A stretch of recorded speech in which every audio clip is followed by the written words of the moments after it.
오늘 우리가 읽은 마태복음 13장은 마태복음의 5대 강화 가운데 세 번째 강화를 기록하고 있습니다. 즉 여기서 예수님은 천국에 대해서 말씀하시는데 7가지 비유로서 천국을 설명하십니다. 13장은 크게 5문단으로 나눌 수가 있습니다. 23절까지는 천국에 관한 7대 비유 중 씨 뿌리는 자의 비유에 대해서, 24절에서 43절은 7대 비유 가운데 가라지의 비유, 겨자씨의 비유, 누룩의 비유에 대해서, 44절에서 46절은 7대 비유 중 감춘 보화의 비유와 값진 진주의 비유, 그리고 47절에서 52절은 그물의 비유, 그리고 제자들의 복음 전파 의무에 대해서, 마지막으로 53절에서 58절은 나사렛 사람들의 예수님의 배척과 예수님의 반응에 대해서 기록하고 있습니다. 오늘은 이 천국에 관한 7가지 비유 가운데 첫 번째 비유인 씨 뿌리는 자의 비유에 대해서 잠시 살펴보겠습니다. 먼저 제가 여러분에게 중요한 질문을 하나 하겠습니다. 교회 다니면서 사실 가장 중요한 질문이에요. 근본적인 질문입니다. 여러분은 천국과 지옥이 있다는 사실 믿으십니까? 네, 다 아멘으로 대답하실 겁니다. 그렇다면 여러분은 천국 갈 수 있다는 확신, 구원의 확신이 있으십니까? 이 확신 가지고 신앙생활 하십니까? 물론 이 확신 가졌다고 해서 다 천국에 갈 수 있다는 것은 아니에요. 내가 천국에 가는 것과 내가 구원의 확신을 갖는 것은 또 별개입니다. 그러나 내가 구원의 확신조차 없다면 신앙생활하는 걸 한번 되돌아봐야 하죠. 구원의 확신이 없어도 얼마든지 교회 다닐 수 있어요. 그리고 하나님 믿을 수 있습니다. 그리고 놀랍게도 많은 성도들이 천국과 지옥을 확신하지 못한 채, 구원의 확신을 갖지 못한 채 교회에 다니고 있습니다. 성경에는 천국이라는 단어가 총 37번 등장합니다. 이 중에서 무려 34번을 예수님께서 사용하셨어요. 또 지옥이라는 단어는 성경에 모두 13번 등장하는데 이 중에서 11번을 예수님께서 사용하셨어요. 즉 천국과 지옥이라는 단어는 성경에 총 50번, 50회 등장하는데 이 단어 중에서 무려 45회를 예수님께서 직접 사용하셨어요. 즉 천국과 지옥을 가장 많이 강조하신 분이 예수님이란 말입니다. 천국의 또 다른 이름인 하나님 나라, 하나님 나라라는 말은 성경에 모두 10번 등장하는데 이 중에서 6번을 예수님께서 사용하셨어요. 그러니까 성경에 모두 천국과 지옥, 하나님 나라라는 말이 60번 나오는데 60회 나오는데 이 중에서 51회를 예수님께서 사용하신 거예요. 이것이 보여주고 있는 것은 예수님의 사역 중심이 바로 천국에 있었음을, 그리고 천국과 지옥을 증거했음을 주님께서는 말씀하시는 겁니다. 예수님은 모든 사역의 최종 목적으로 천국을 사람들에게 제시하는 것인데 바로 이것이 주님께서 말씀하시는 구원이에요. 구원이란 곧 내 영혼이 하나님 나라, 즉 천국에 들어가는 것입니다. 그래서 하나님의 자녀, 천국 백성이 되는 것을 의미하는 거예요. 특별히 오늘 우리가 읽은 마태복음 13장은 천국장이라 불립니다. 여기는 천국에 관한 비유가 무려 7가지나 등장해요. 그 가운데 씨 뿌리는 자의 비유는 천국에 관한 첫 번째 비유 말씀입니다. 여기서 주님은 천국 복음의 씨앗이 모든 사람에게 똑같이 공평하게 뿌려졌다고 말씀하시는 거예요. 모든 씨앗이 다 뿌려진 거예요. 모든 백성들에게. 지금도 그 씨앗은 뿌려지고 있는 겁니다. 하지만 그렇다고 해서 모든 사람이 다 결실을 맺는 것은 아니에요. 씨는 뿌려졌지만 결실을 맺는 사람은 일부라는 겁니다. 모두 다 천국에 들어가는 것은 아니라는 말씀이에요. 똑같이 복음을 들었지만 천국에 들어갈 수 있는 사람은 소수라는 거예요. 그렇다면 과연 누가 천국에 들어가고 누가 천국에 들어가지 못할까요? 이 비유의 말씀을 이해하기 위해서는 먼저 당시 팔레스타인의 농작법, 농사법에 대해서 알아야 합니다. 예수님 당시 팔레스타인에서는 우리나라처럼 밭을 갈고 씨를 뿌리고 그러질 않았어요. 그리고 돌보고 그러질 않았습니다. 당시 팔레스타인 땅은 지금도 그렇지만은 돌이 무지하게 많은 땅입니다. 당시 기술로는 이 돌짝밭을 일굴 수가 없어요. 캐도 돌이기 때문에. 그렇기 때문에 갈아봐야 계속 돌이 나오고 갈아봐야 계속 가시덤불들이 솟아나오고 끝이 없었기 때문에 그냥 씨를 뿌렸습니다. 그냥 씨를 흩뿌린 거예요. 씨를 흩뿌리다 보니까 여기저기 흩뿌리다 보니까 길 위에도 떨어지고 돌짝에도 떨어지고 가시덤불에도 떨어지고 그렇죠. 하지만 그 중에는 옥토에도 떨어지는 씨앗이 있는 거예요. 추수 때가 돼서 농부는 밭에 나가는 겁니다. 우리나라처럼 맨날 가서 돌보고 그러는 게 아니에요. 그 당시에는. 그랬더니 농부가 예상했던 대로 대다수의 씨앗들은 돌짝 위에서, 길 위에서, 가시덤불 안에서 죽어 있어요. 그런데 드문드문 옥토밭에 떨어진 씨앗들이 잘 자라서 알곡을 주렁주렁 맺고 있는 거예요. 이것이 농부의 마음을 기쁘게 하는 겁니다. 농부는 이 광경을 예상하고 씨를 뿌린 거예요. 그러니까 그 밭에 있는 모든 땅에서 소출을 기대한 게 아니라 그 가운데 밭에 있는 일부의 옥토에서 소출을 기대하면서 씨앗을 뿌린 겁니다. 예수님은 주님 자신을 농부라고 말씀하십니다. 그리고 제자들은 옥토밭과 같다고 표현하시는 거예요. 주님은 수많은 복음의 씨앗을 세상에 뿌렸죠. 하지만 대다수의 씨앗들은 예수님 당시에도 죽었어요. 왜냐하면 예수님의 말씀을 들은 사람들의 심령이 마치 길가와 같았고 돌짝과 같았고 가시덤불 같아서 예수님께서 전하신 천국 복음이 결실을 맺지 못한 겁니다. 예수님은 이 사실을 너무 잘 알고 있었습니다. 그래서 주님은 구원받는 사람이 적다.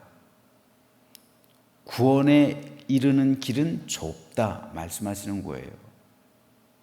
이 말은 천국 가는 사람이 적다는 말씀이에요. 우리가 생각하는 것만큼 많지 않을 수 있다는 말입니다.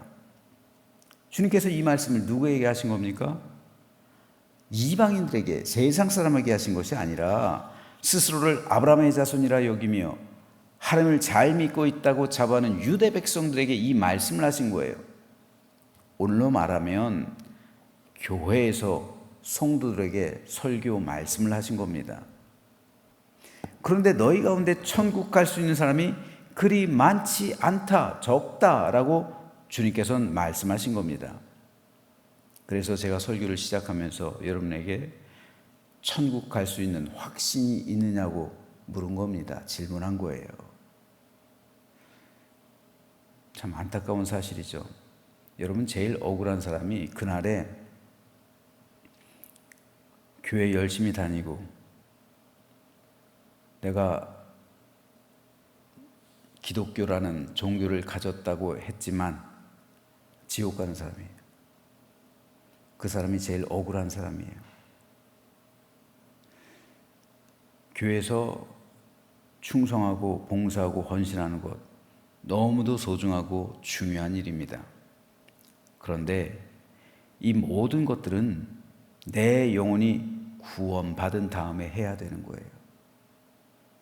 내 영혼이 천국 갈지 천국 가지 못할지 확신하지 못한다면 교회에서의 섬김과 봉사는 천국에 속한 것이 아닐 수 있어요. 그건 인간적인 것이 되고 마는 겁니다. 그러니까 봉사하면서 서로 다투는 거예요. 좋은 일 하면서 서로 얼굴 붉히는 거예요. 같은 마음이 아니기 때문에 그런 거예요. 천국에 속해 있다면 그 손길은 천국의 손길이 되겠죠. 그래서 그 손길을 통해서 천국의 은혜와 위로와 안식과 평강이 나오겠죠. 하지만 천국에 속하지 않은 손길은 그 손길을 통해서 뭐가 나와요? 지옥이 나오겠죠. 그러니까 다툼과 원망과 싸움과 갈등이 퍼지겠죠. 그러니까 중요한 것은 내 영혼이 구원받았느냐 구원받지 못했느냐. 구원받은 상태에서 내 심령이 기쁨으로 충만하다면 은혜의 결실이 나오는 거예요. 기쁨의 결실이 맺히는 겁니다. 그래서 섬기며 사랑하는 거죠. 그러므로 중요한 것은 구원이에요. 교회에서 가장 중요한 것은요, 첫째도 구원, 둘째도 구원, 셋째도 구원이에요. 이거 이상 중요한 거 없습니다. 구원을 받아야 거룩하게 되고 성화하죠. 성화는 그 다음이에요. 가장 중요한 것은 구원, 그 다음이 거룩, 즉 성화예요. 어떤 것도 구원보다 중요하지 않아요. 다른 것들 다 차후의 문제입니다. 하지만 안타깝게도 오늘날에도 여전히 교회는 옥토반만 있는 게 아니에요. 교인들 가운데서는 길가처럼 굳어진 심령을 가진 사람도 있어요. 돌짝이나 가시덤불처럼 유혹이나 재리에 막혀서 결실을 맺지 못하고 믿음이 없어서 잠깐 견디다가 태양빛에 타 죽는 그러한 돌짝밭과 같은 성도들도 분명히 있다는 말입니다. 오직 옥토밭에 뿌려진 씨앗만 결실을 맺는 거예요. 주님께서는 이 비유를 통해 이렇게 말씀합니다. 좋은 땅에 뿌려졌다는 것은 말씀을 듣고 깨닫는 자니 결실하여 어떤 것은 100배, 어떤 것은 60배, 어떤 것은 30배가 되느니라. 즉 좋은 땅만 결실 맺는다는 거예요. 길가, 돌짝, 가시덤불 다 결실 맺지 못해요. 모양은 있을 수 있어요. 싹이 나올 수는 있어요. 하지만 구원은 모양으로 판단하는 게 아닙니다. 열매로 판단하는 거예요. 열매로. 그래서 예수님께서는 나무는 열매로 알지니 라고 말씀하시는 거예요. 열매로 그들을 안다는 거예요. 오늘 천국의 마지막 7번째 비유가 그물의 비유예요. 그래서 마치 그물은 교회 같아요. 그래서 다 끌어요. 그런데 그물을 딱 올렸을 때 좋은 고기가 있고 못 쓰는 거에 있잖아요. 예를 들어서 불가사리 같은 것들, 못 먹는 것들, 그런 것들은 다 버린다는 거죠. 좋은 고기만, 즉 열매 맺는 좋은 고기만 드리고 나머지는 어떻게 한다고요? 버린다고요.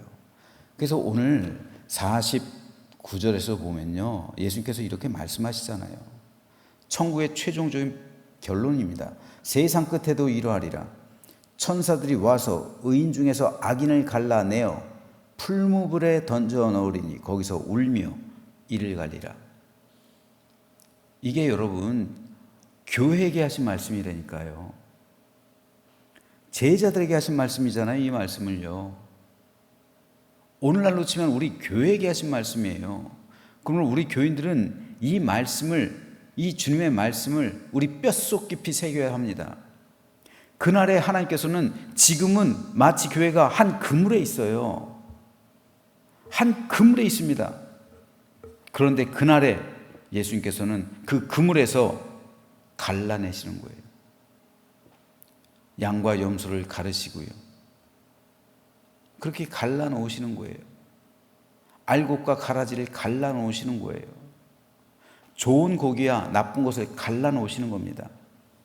그리고 의인은 천국으로, 악인은 지옥으로 보내신다는 거예요. 그러므로 오늘 우리는 이 주님께서 말씀하신 천국의 비밀 다 알고 있잖아요. 다 알고 있는데도 우리의 마음이 옥토밭이 되지 못한다는 것은 그만큼 우리가 구원에서 멀어지고 있다는 것을 의미하는 겁니다.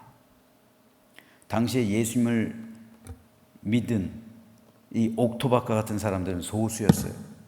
하지만 그 소수를 통해서 30배, 60배, 100배의 결실을 맺었죠. 그리고 오늘 우리에게까지 그 복음이 전해진 겁니다. 예수님께서 원하시는 사람이 바로 이런 옥토밭의 마음을 가진 사람이에요. 옥토밭을 통해 열매 맺는 사람만이 예수님의 제자가 되는 것이고, 그 열매로 인해 하나님의 복음은 세상의 끝까지 퍼지게 되는 겁니다. 저는 저와 여러분 모두가 이렇게 좋은 땅이 되어서 예수님께서 원하시는 풍성한 열매를 맺게 되기를 소망합니다. 이것이 바로 천국 백성이 갖는 삶의 특징이요, 열매 맺는 삶이에요. 천국 백성은 열매를 맺게 되는 거예요. 성령의 9가지 열매예요. 그로써 우리가 구원받았다는 증거가 되기도 하는 겁니다. 그리고 이 열매로서 하나님 나라의 복음이 전해지는 거예요. 그래서 생명과 구원을 가져오게 되는 겁니다. 저는 저와 여러분 모두가 진실로 구원받은 주님의 백성이 되어서 내가 구원받은 믿음의 증표를 열매로서 보이고, 또한 세상에 하나님 나라의 복음을 전해서 생명과 구원의 결실을 맺되 30배, 60배, 100배의 결실을 맺는 예수 그리스도의 진실한 제자들이 되고 천국 시민이 되고 하나님의 자녀가 되는 축복이 우리 안에 넘치게 되기를 주님의 이름으로 축원합니다.